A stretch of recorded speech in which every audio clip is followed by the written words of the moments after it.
Bonjour Dominique, bonjour Vincent. Dites-moi, comment allez-vous? Je vais très bien, merci. Moi aussi, ça va très très bien.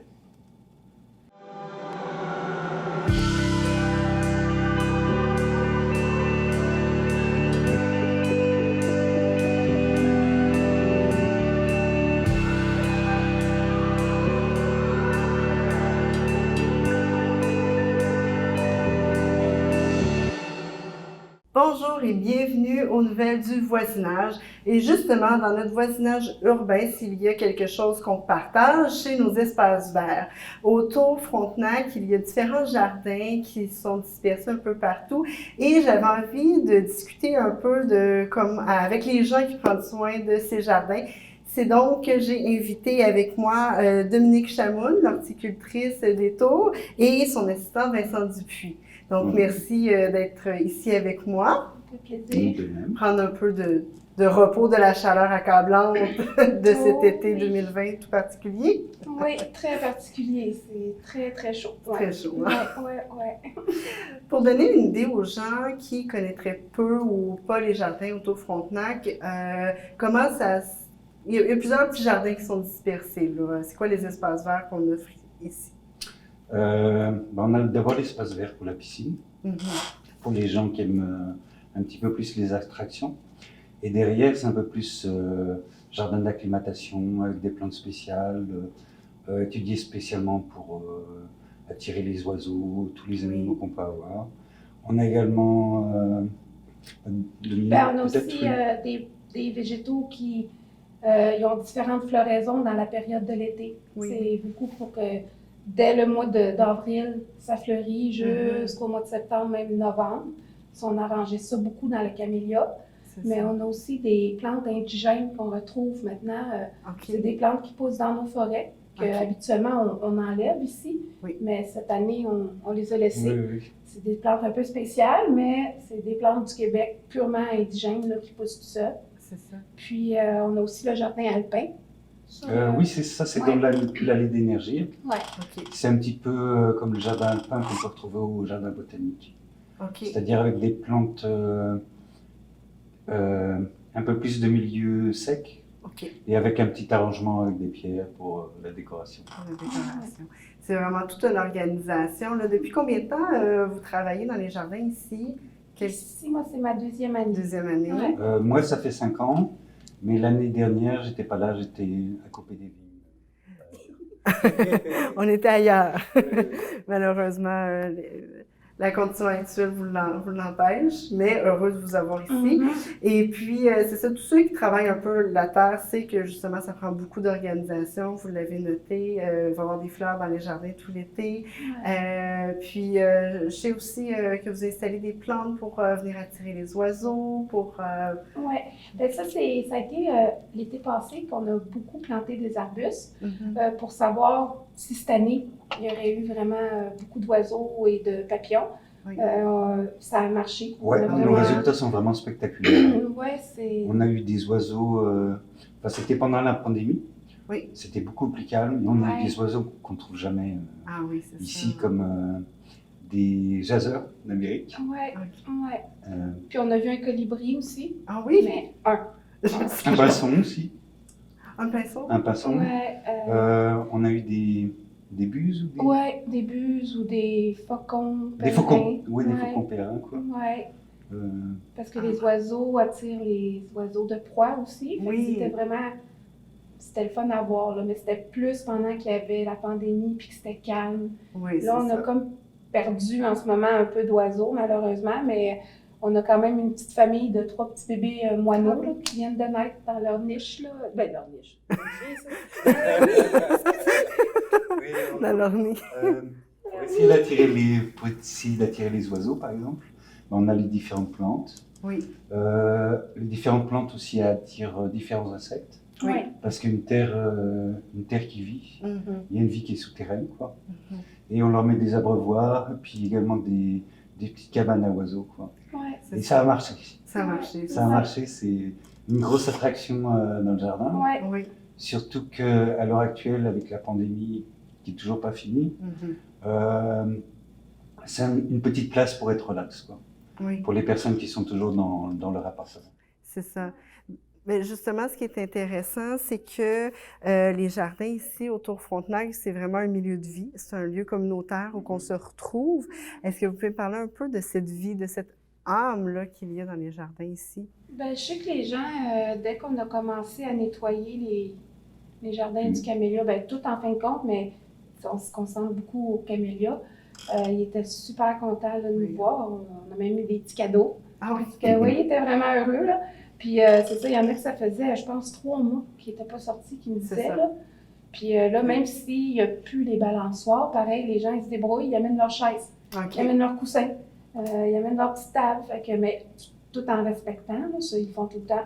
Mais puis il y a beaucoup de gens aussi qui viennent s'entraîner maintenant. Oui, beaucoup. On a 2 filles qui font du ballet, qui viennent tous les jours s'entraîner dans le jardin. Oui. Sont bien, là. C'est ça. Ouais, fait que... Ben, moi, c'est ça que je trouve. Oui, je voulais dire quelque chose aussi. Selon les différents endroits du jardin, on a des gens qui sont différents, par exemple. Ah oui. Les gens qui viennent du côté de la piscine, c'est quelqu'un qui aime un peu plus... l'action.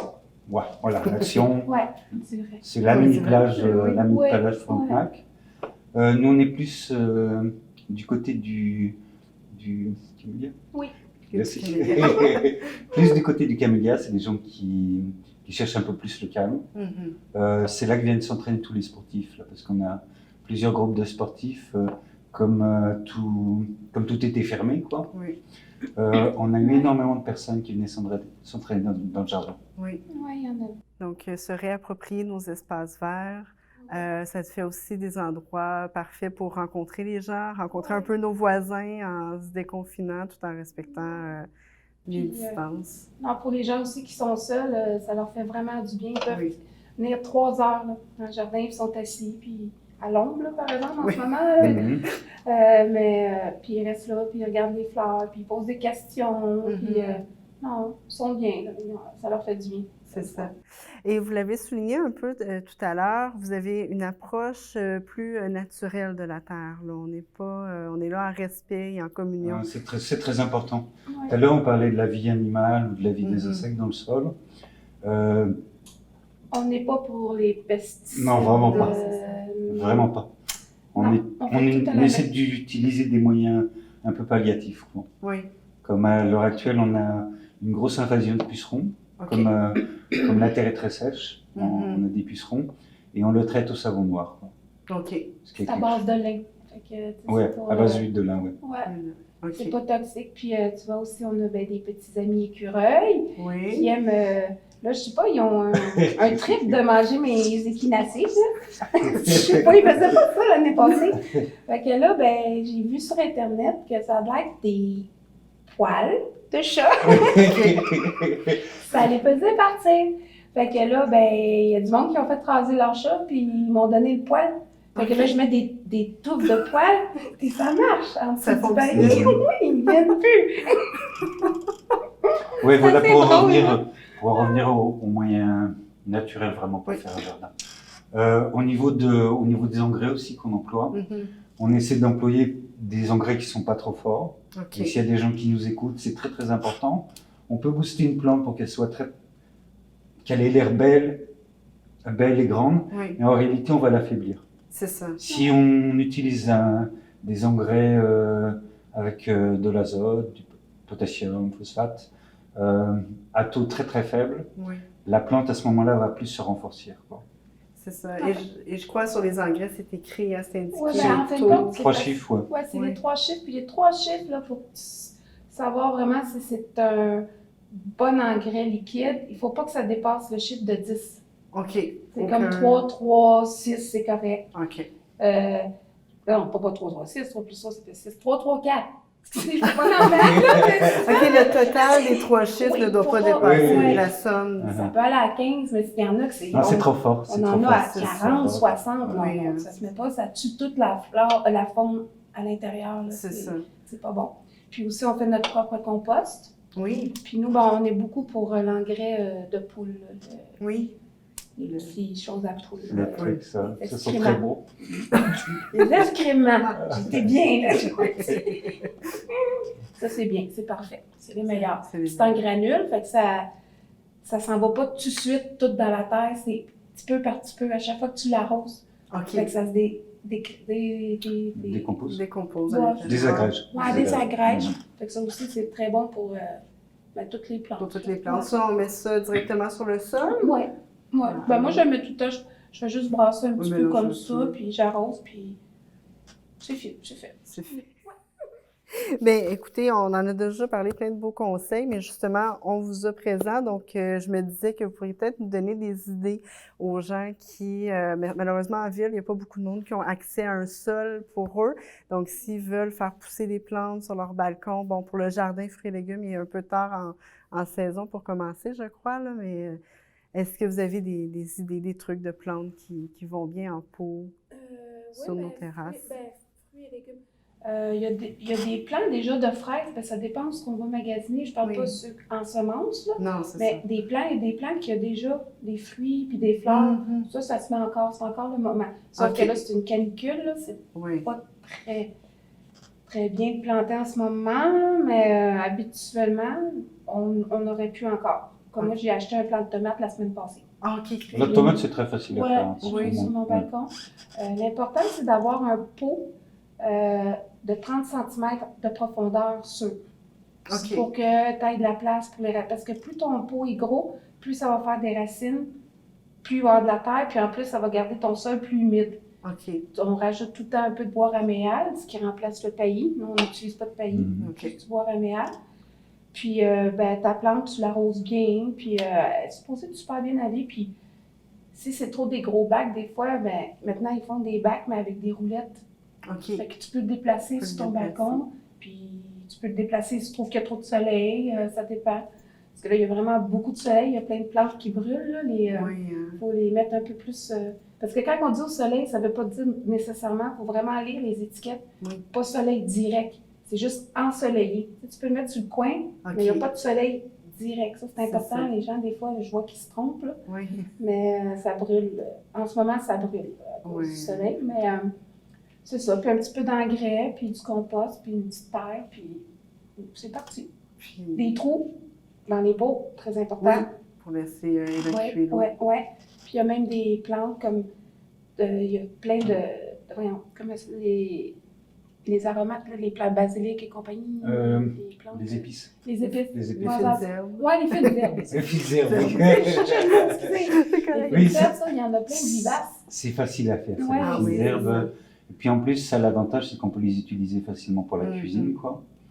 Et avoir, je sais pas, du thym, par exemple, du basilic, du romarin. Ça repousse les insectes aussi. Oui, aussi. Oui. Des choses comme le thym citronné, par exemple. C'est très bon comme repellent pour les insectes, quoi. Mais il ne faut pas oublier que les insectes, c'est utile. C'est ça. C'est très utile. C'est ça. Si on cherche à avoir un jardin sans insectes, sans pissenlit, ça veut dire qu'on a quelque chose qui est trop artificiel et il n'y a aucune balance. Vous allez avoir une belle pelouse, mais vous n'allez jamais avoir une moufette qui va passer la nuit, par exemple. C'est une question d'équilibre. Oui, mais pour comme un jardin, sur son balcon, il y a des fleurs qu'on appelle des annuelles. Eux, c'est des fleurs, en plus, tu peux les manger. Mais c'est des fleurs qui attirent les pollinisateurs, parce qu'il faut des pollinisateurs, même sur ton balcon, qui viennent là, pour polliniser les fleurs. Fait que ces fleurs-là, ils les attirent.